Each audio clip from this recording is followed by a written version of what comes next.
Boa noite, irmãos. Boa. Graça e paz a todos, amém? Estamos em uma jornada crescente de fé, de 50 dias, da Páscoa ao Pentecostes. E nesses 50 dias nós temos nos debruçado, nós temos nos aprofundado e caminhado no texto sagrado, no livro de Atos dos Apóstolos, que registra a ação do Espírito Santo na vida da igreja. Eu gostaria que você abrisse comigo, por gentileza, a sua Bíblia no livro de Atos, no capítulo 6. Atos dos Apóstolos, no capítulo 6. É o texto que vamos dar sequência no estudo da palavra nesta noite, e nos debruçar nesta verdade das Escrituras. Atos dos Apóstolos, no capítulo 6, diz assim: à medida que o número de discípulos crescia, surgiam murmúrios ou murmuração de descontentamento.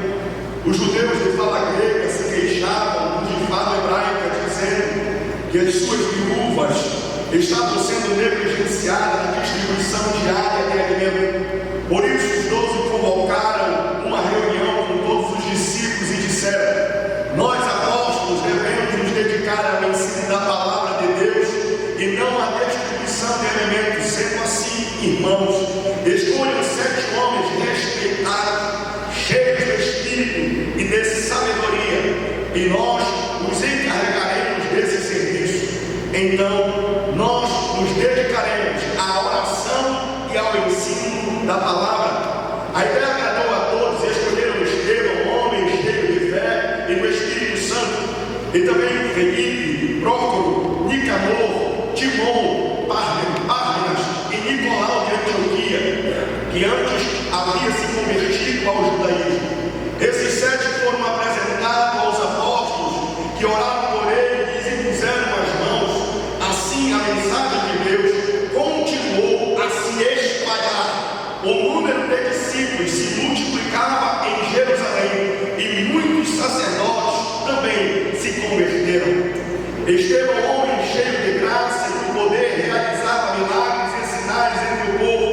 Um dia, porém, alguns homens da chamada sinagoga dos escravos libertos começaram a discutir com ele. Eram judeus de Cirene, de Alexandria, de Cilícia, da província da Ásia. Nenhum deles era capaz de resistir à sabedoria e ao espírito pelo qual Estevão falava. Então convenceram alguns homens a mentir a respeito dele, dizendo: ouvimos Estevão blasfemar contra Moisés e até contra Deus. Com isso, agitaram o povo, os líderes religiosos, os mestres da lei, e Estevão foi preso e levado ao conselho dos líderes do povo. As falsas testemunhas declaravam: este homem vive falando contra o santo templo e a lei de Moisés. Nós ouvimos dizer que esse Jesus de Nazaré destruirá o templo e mudará os costumes que Moisés deixou. Versos 15. Nesse momento, todos os membros do conselho olharam para Estevão e viram que o seu rosto parecia com o rosto de um anjo. Agora no capítulo 7 nós temos a defesa de Estevão. Eu quero que você dê um salto comigo para o versículo de número 51, o resumo final, a conclusão da sua defesa no Sinédrio, no Concílio dos Judeus. Verso de número 51, capítulo 7, diz assim: povo teimoso, Estevão falando, vocês têm um coração incrédulo e são surdos para a verdade. Resistirão para sempre ao Espírito Santo? Foi os seus antepassados que fizeram, e vocês também o fazem. Que profetas seus antepassados não perseguiram? Mataram até aquele que presidiram a vida do justo. Falava a respeito de Jesus, a quem vocês traíram e assassinaram. Vocês desobedeceram a lei de Deus, embora tenha recebido das mãos de anjos.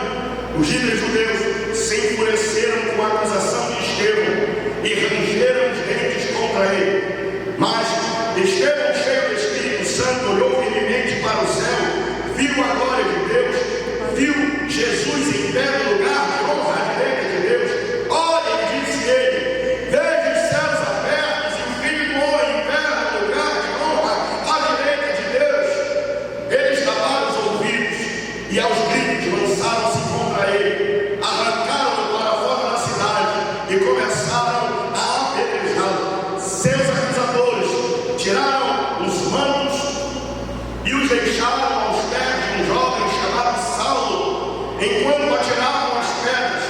Estevão orou: Senhor Jesus, recebe o meu espírito. Então caiu dos joelhos e gritou: Senhor, não nos culpe por este pecado. E com isso adormeceu. Senhor nosso Deus e Pai, esta é a tua palavra. Que sejamos, Senhor, instruídos pelo teu Espírito nesta noite, a corrigirmos a nossa vida, a corrigirmos a nossa rota.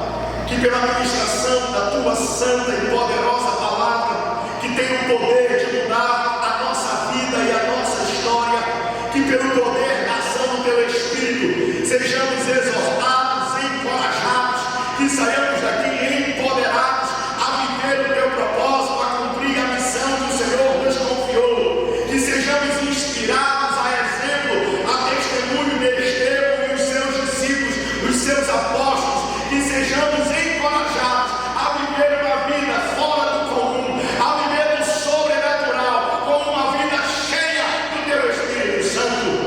Nós oramos assim, por fé te agradecendo, no nome de Jesus. Amém e amém. Naqueles dias, diz a palavra no início do texto, crescia, se multiplicava o número dos discípulos, e juntamente com o crescimento da igreja, aparecia também, surgiam alguns problemas, alguns pecados. Esse é o álibi perfeito para alguns religiosos que se iludem, que se enganam, dizendo: então é melhor a gente ficar confortavelmente dentro do templo, dentro das quatro paredes. Se crescer, traz problema. Se crescer, aparece, surgem pecados que nós não conhecíamos. Então vamos ficar dentro do templo. Aqui todo mundo já se conhece, mas se esquece, querido, que o crescimento, embora traga problemas, mas não crescer é um problema. E aqui a igreja primitiva, um conjunto de pessoas, uma congregação, uma comunidade viva, como qualquer relação interpessoal, pessoas têm problemas. Certamente uma comunidade, um relacionamento interpessoal, seja em que nível for, vai ter problema. Seja na sua casa, na relação com o seu cônjuge, seja na sua casa, na relação com os seus filhos, seja no seu local de trabalho, seja na rua. A igreja primitiva também passava por dias difíceis. A igreja primitiva também passava por provações. A igreja primitiva também passava por um tempo de confronto, de pecado. E aqui nós temos um grupo neófito, nós temos um grupo novo na fé. Os judeus estrangeiros, os judeus que não falavam, não tinham, judeus de fala grega, os judeus de várias nacionalidades, que tinham vindo a Jerusalém pela ocasião da festa de Pentecostes.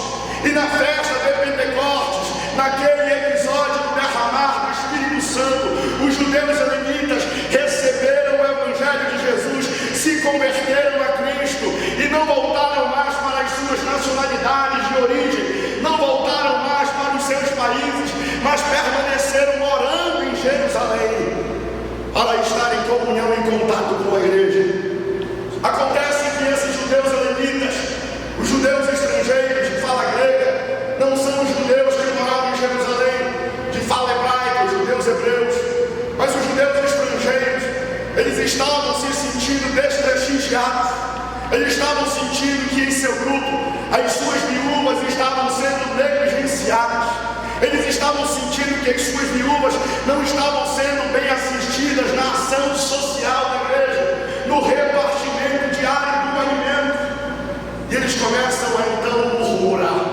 No original grego, os helenitas, murmuração, querido, é como se fosse um zumbido de um enxame de abelhas.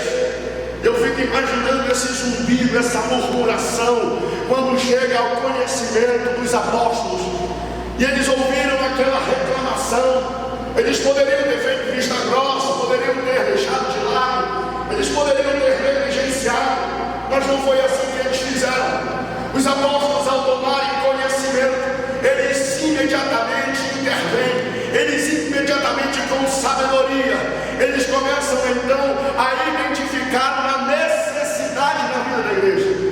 Pelo contínuo crescimento da igreja, era necessário levantar 7 homens para junto de si, era necessário levantar 7 diáconos, 7 novos líderes, para que a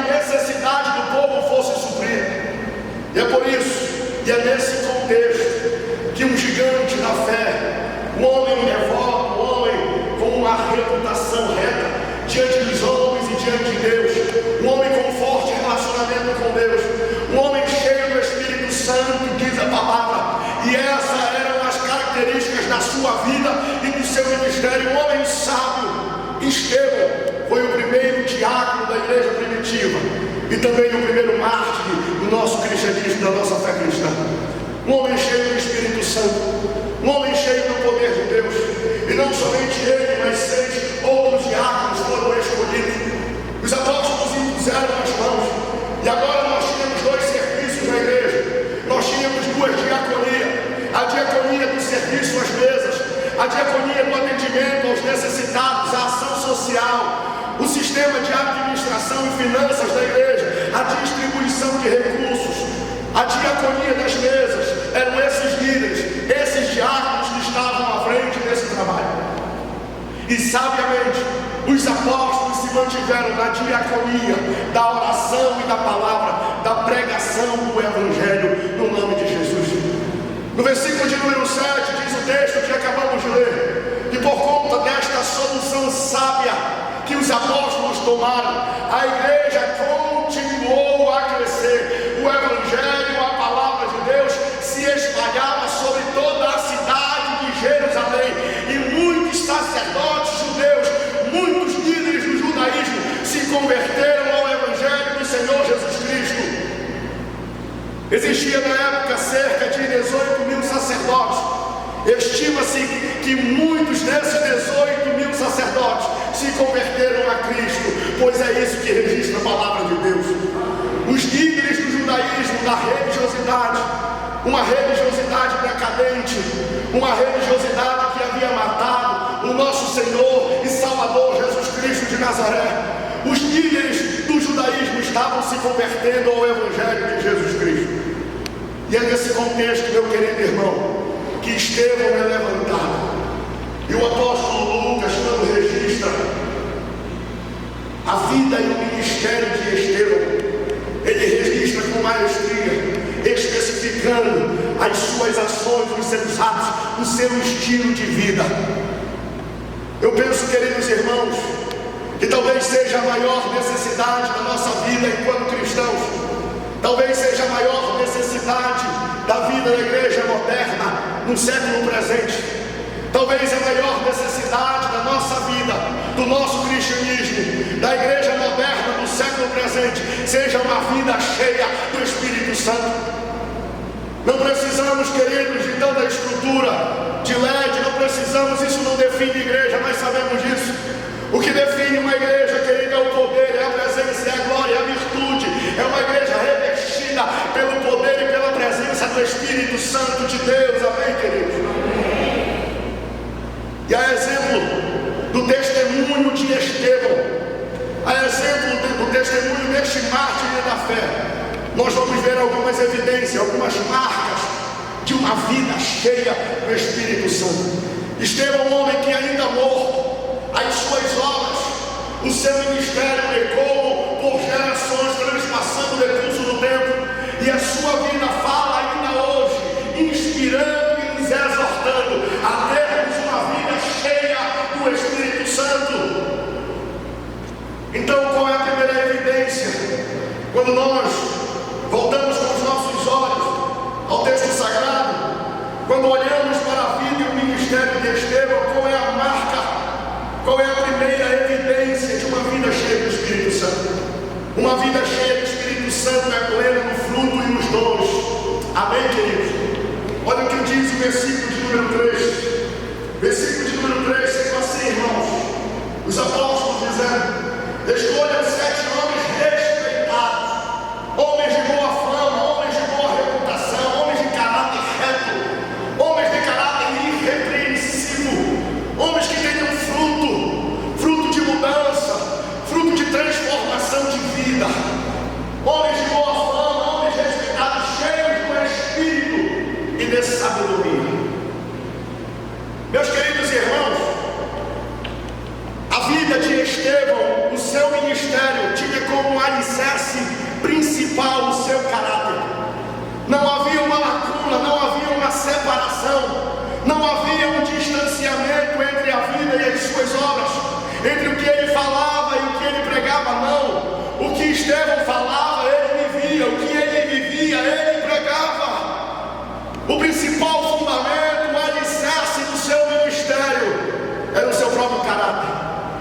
sua vida reta.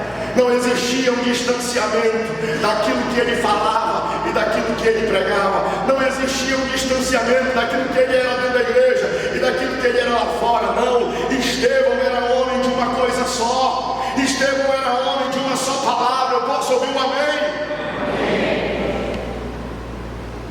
Segunda-feira nós estávamos em um velório de um pastor muito conceituado da nossa cidade, da nossa denominação. Eu e o pastor Nilton, nós fomos ao velório, e diante de tantas homenagens que ouvimos aquele pastor que estava sendo velado, diante de tantos testemunhos, homenagem à memória, homenagem à família, dos feitos do ministério, um relato me chamou muita atenção.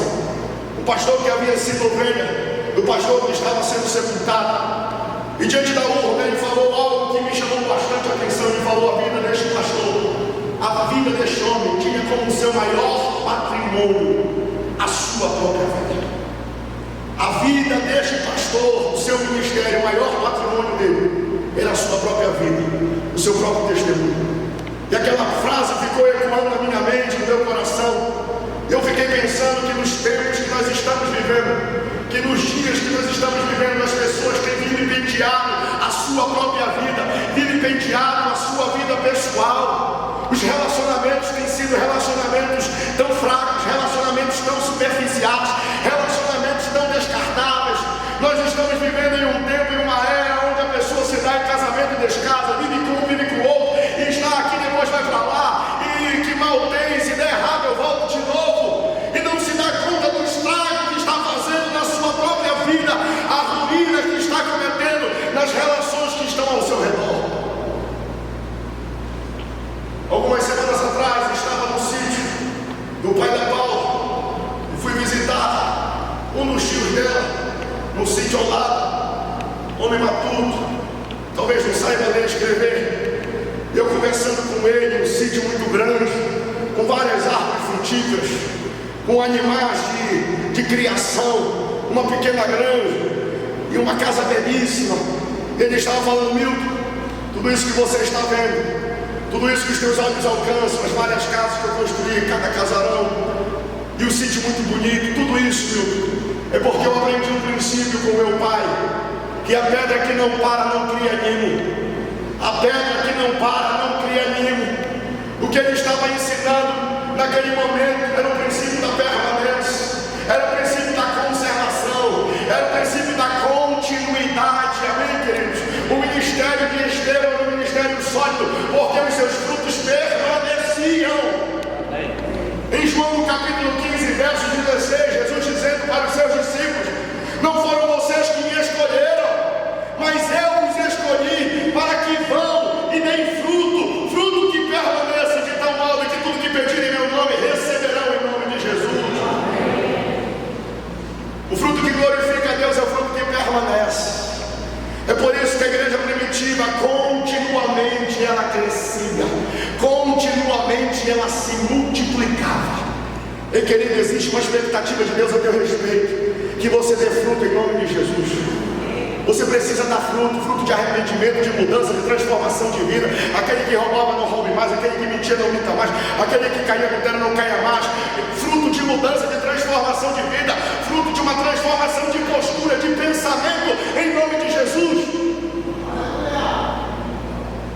A parábola da videira diz que o Pai que está no céu é o agricultor, Jesus é a vara, Jesus é a videira verdadeira e nós somos os ramos. De tal forma que aquele que está enxertado na videira verdadeira, esse dá muito fruto. E pelo fruto, Jesus conclui a parábola: pelo fruto vos conhecereis. Amém, queridos? Não somos conhecidos pelos dons, embora os dons sejam dados e recebidos por nós, dados por Deus. Não somos conhecidos pelos dons, mas somos identificados por Deus e pelo mundo com um caráter semelhante ao caráter de Jesus, com a vida semelhante com a vida de Jesus. Amém? Somos conhecidos, somos identificados por Deus e pelos homens como seguidor, como de fato é discípulo, de fato mudou, de fato teve uma experiência de vida com Jesus, pelos frutos. É pelos frutos que o Senhor nos conhece. O maior antagonismo, o maior paradoxo do evangelismo não é o entretenimento do mundo moderno, irmão. Se engana quem pensa assim. Não é o secularismo, não é o ativismo das pessoas que saem 6h30, 7 horas da manhã e só voltam às 10, 10h30, 11 horas. Não. O maior antagonismo, o maior obstáculo do evangelismo é o mau testemunho da própria igreja.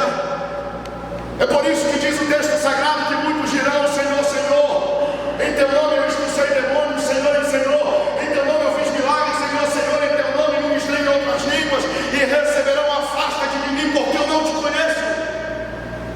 Você não tem parte, você não tem vida comigo. Ah, meu querido irmão, as obras de Estevão eram certificadas, autenticadas pela sua vida. Amém, querido? Nós estamos vivendo em um tempo de muitos escândalos, muitos líderes religiosos caindo em pecado, muitos crentes dentro das igrejas caindo. Mas por que isso, pastor, acontece? É porque tem um dom, mas não tem um fruto. Eu já disse isso aqui uma vez e volto a repetir: carisma sem caráter é igual a catástrofe. Assim como o dom sem o fruto é escândalo na certa, precede o pecado, precede a queda. É por isso, querido, que a afirmativa também é verdadeira. Precisamos do fruto combinado com o dom em nome de Jesus. O dom combinado com o fruto, meu querido irmão, é uma combinação perfeita, é a plenitude do Espírito Santo de Deus em nós. Esse é o plano do enchimento de Deus, para que possamos sermos uma ferramenta, um instrumento poderoso na mão de Deus, para saquear o inferno e povoar o reino de Deus. Era assim que os diáconos viviam, era assim que os apóstolos viviam. Eles tinham fruto, e por isso eles estavam liberados para fluir nos dons em nome de Jesus. Você entende isso, amém, queridos? Você entende isso? Nós precisamos dos dons. Os dons, queridos, não é uma certidão de maturidade espiritual, não. O dom não é uma certificação de uma espiritualidade, não. O fruto nos certifica, o fruto nos habilita para servirmos ao Senhor com excelência. Diga amém. Nós precisamos desta combinação do fruto, da vida reta, da vida íntegra, da vida santa, do caráter irrepreensível e do dom para servir ao Senhor. O dom com uso certo para a edificação pessoal e coletiva, para o crescimento da igreja e para a expansão do reino de Deus nos 4 cantos da terra. Essa é a função dos dons. Por muito tempo eu vivi uma vida cristã, uma religiosidade, onde eu descartava os dons, onde não entendia, e por falta de entendimento eu deixava de lado, eu esquecia, eu não valorizava, eu deixava como um assunto esquecido na gaveta do meu coração. Por muito tempo eu vivi uma religiosidade onde eu não me atentava para isso. Mas chegou um dia em que o Senhor me levou ao texto de Atos dos Apóstolos, no capítulo 2, no versículo de número 38, texto esse, eu sempre tentava pular, eu sempre tentava suprimir, sempre tentava não fazer a leitura porque era confrontado. E naquele texto de Atos 2, 38, quando eu abri os meus olhos para a leitura do texto, o Senhor descortinou uma verdade espiritual que eu não havia percebido. E diz o texto que Pedro, pregando para uma multidão de judeus de diferentes nacionalidades, o coração dos ouvintes despedaçado, e o povo então se perguntou: o que faremos nós, irmãos, para sermos salvos? O povo fez o apelo, fez o convite, e Pedro então responde: arrependam dos seus pecados.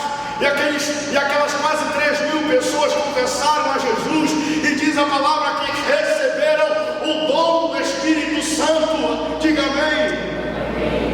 Receberam o dom do Espírito Santo. E meu querido irmão, se você confessou, se você entregou a sua vida a Jesus, você recebeu o dom do Espírito Santo. O Espírito Santo de Deus está em você, amém, querido? E o Espírito Santo é a fonte de todo poder. O Espírito Santo é a fonte inesgotável da presença de Deus. Ele é o próprio Deus vivendo, habitando, morando em nós. É o Espírito Santo que nos habilita, que nos capacita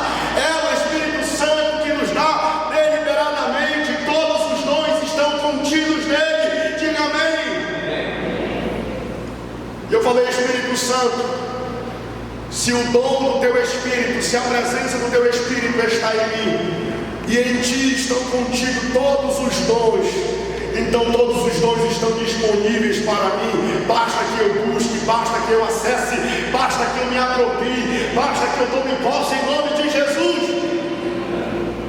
Talvez você esteja aqui nesta igreja, assim como eu um dia, anos após anos, vivendo uma religiosidade, pensando que a vida cristã se resume a apenas ter um caráter bom. Isso é o primeiro passo, é o passo inicial da fé, é a transformação, é a regeneração da tua vida. Mas não é tudo. É necessário você continuar caminhando, é necessário você continuar prosseguindo para ser cheio, pleno do Espírito Santo em nome de Jesus e possa fluir como ferramenta de bênção na vida de outras pessoas. Talvez você esteja aqui pensando que a vida cristã se resume a ter bons hábitos, se resume a uma ética de vida, se resume a uma moral. Talvez você pense que a vida cristã é um conjunto de regras. Isso pode, isso não pode. Uma religiosidade vazia.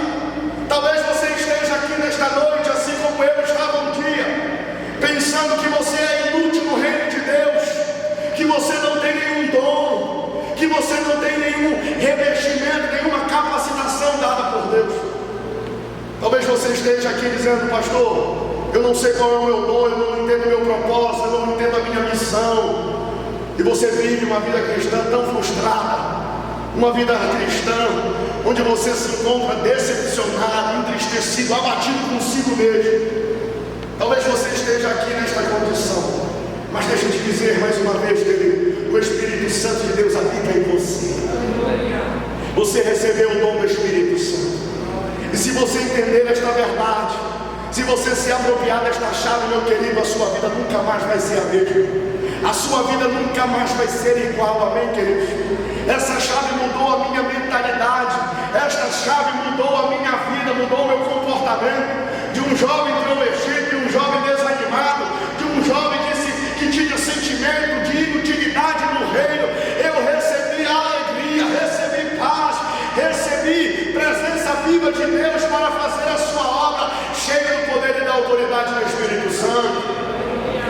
É por isso que Mateus no capítulo 7 diz assim a palavra de Deus: pode passar, peçam e receberão, procurem e encontrarão, batem e a porta lhe será aberta, pois todo que pede recebe, todo que procura encontra, e para todo que bate a porta será aberta.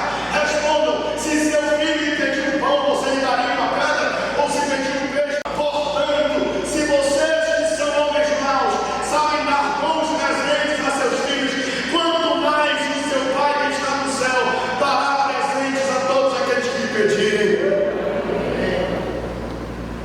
Está disponível, querido, basta você se apropriar. Está disponível, basta você acessar.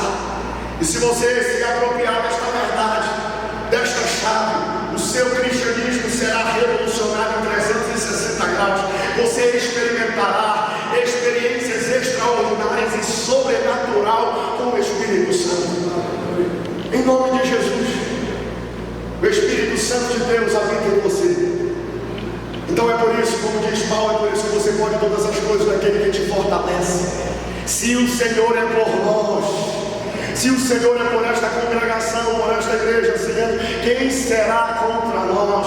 É por isso que esta igreja tem se mantido há um século de vida, e assim permanecerá até o soar da trombeta, até a volta de Jesus, para a glória do nome dele, em nome de Jesus de Nazaré, meu querido irmão. Uma vida cheia do Espírito Santo é uma vida plena do fruto dos dons, mas é uma vida também que flui em tudo o que você faz. Tudo aquilo que Estevão falava, ele fazia. Estevão pregava aos ouvidos e aos olhos dos seus espectadores. Estevão pregava não somente com palavras, mas com sinais, com poder, com autoridade. As palavras de Estevão eram palavras recheadas de sabedoria, adornadas de presença, adornadas, revestidas de unção, de glória. As palavras de Estevão eram irresistíveis ao coração dos seus ouvintes, e as suas obras eram inquestionáveis. Todos podiam ver os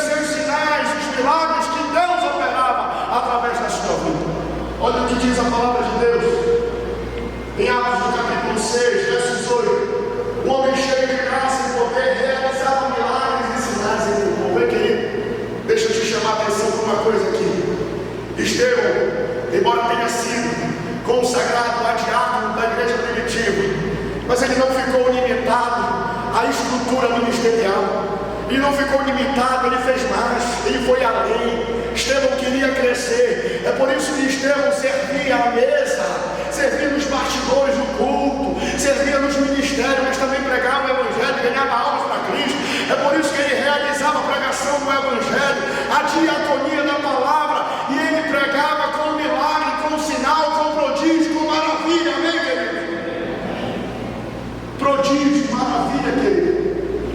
É um cego não ter um olho e o olho brotar. É o coxo não ter uma perna e a perna aparecer. Isso é mais do que milagre. É prodígio, é maravilha. Estevão era este homem cheio do Espírito Santo. Mas Estevão também era um homem cheio de sabedoria. A segunda parte aqui amarela. Sabedoria. E pelo Espírito Estevão falava. E por conta disso, os seus opositores se levantavam e perseguiam Estevão implacavelmente. Por conta disso, os religiosos perseguiam Estevão por conta da sabedoria do seu falar, por conta da presença nas suas ações. E perseguiram Estevão a tal ponto que não conseguiram suplantar, não conseguiram superar o seu argumento, porque era revestido de sabedoria, adornado de presença. Os religiosos financiaram, subornaram algumas pessoas, alguns covardes dentre o povo, para testemunhar de forma leviana, de forma falsa, dizendo que Estevão tinha blasfemado contra o templo e contra a lei de Moisés. E por conta desta falsa acusação, Estevão foi levado no sinédrio do concílio dos judeus e diante do tribunal, respondendo ao sumo sacerdote.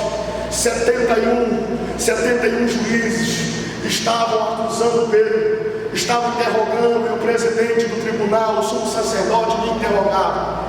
E Pedro então começa uma defesa. E Pedro então começa um esboço, uma mensagem, a maior mensagem do Novo Testamento, depois do Sermão da Montanha. Pedro então começa uma defesa, falando desde o Antigo ao Novo Testamento, o maior esboço, a maior mensagem, com o maior número de referências bíblicas, foi pregada por Pedro num banco, numa cadeira de réu, diante de muitos acusadores, de muitos algozes que estavam a ponto de lhe matar.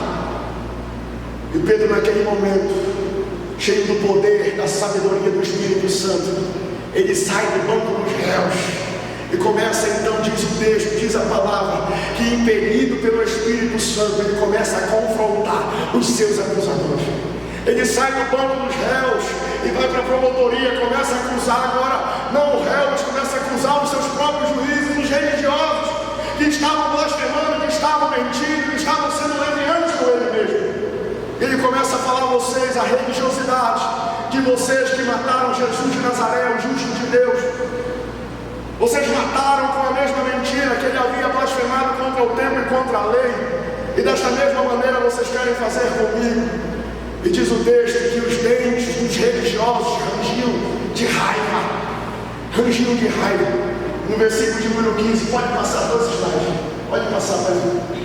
E no versículo de número 15 diz que quando os religiosos olharam para o rosto de Estevão, o seu rosto parecia com o rosto de anjo. E querido, a pergunta que não quer calar: quando você é caluniado, quando você é injustiçado, quando falam mal a teu respeito, quando mentem sobre a tua vida, como será que fica o teu rosto? Será que o teu rosto fica como o rosto de Estevão, sentado no banco dos réus, sendo injustiçado, sendo caluniado, sendo perseguido? Será que o teu rosto fica semelhante ao rosto de anjo? Ou parece qualquer outro ser, menos daquilo que provém de Deus? Ei, querido, uma vida cheia do Espírito Santo é uma vida que entende que a sua recompensa não está nas coisas desta vida, não está nas coisas desta terra. Uma vida cheia do Espírito Santo entende que a sua recompensa é em glória. Uma vida cheia do Espírito Santo flui em tudo que faz. Tudo que você faz será bem sucedido, amém? Aonde você colocar as mãos, aonde você colocar os pés, prosperará. O que você empreender, o Senhor, em nome de Jesus, te usará. Se você é cheio do Espírito Santo, o Espírito de Deus vai fluir na tua vida, em nome de Jesus. A prosperidade, a bênção do Senhor te alcançarão para a glória do nome dEle. Você comerá o melhor desta terra. As promessas e os decretos de Deus se cumprirão na sua vida. Mas ainda assim você entende. E as bênçãos de Deus não tomam o primeiro lugar na sua vida. Você não se atrapalha com os presentes de Deus. Você não se atrapalha com as bênçãos. Você não se ilude com as coisas deste mundo. Você não se ilude com as coisas desta terra. As coisas deste mundo, desta terra, não tomam lugar no teu coração. Porque você entende, querido, que a sua recompensa não é nesta terra. A sua recompensa é na nossa pátria vindoura. A sua recompensa é em glória, para louvor e glória no nome do Senhor. Ah, meu querido, isso é poderoso. Porque a recompensa que Deus tem para ti, nem olhos viram, nem ouvidos ouviram, jamais se penetrou no coração e na mente humana. A recompensa que Deus tem para ti é aquilo que o ladrão não pode roubar, aquilo que o tempo não leva, aquilo que a traça não pode corroer. A recompensa que Deus tem para ti é celestial e eterna. Então seja cheio do Espírito Santo. Tenha uma vida cheia de sabedoria. O homem precisa estar cheio de alguma coisa. Se você não se enche de Deus, você vai estar cheio de si mesmo. Se você não se enche do Espírito Santo, ouça bem, você estará certamente cheio do pecado. O pecado te afasta da presença de Deus, porque todos os pecados estão destituídos da sua glória. O pecado é um abismo, meu querido, é uma separação. Então seja cheio do Espírito Santo. Tenha uma vida, um caráter irrepreensível. Seja cheio de sabedoria de Deus. E a sabedoria não é apenas o conhecimento intelecto humano, bíblico.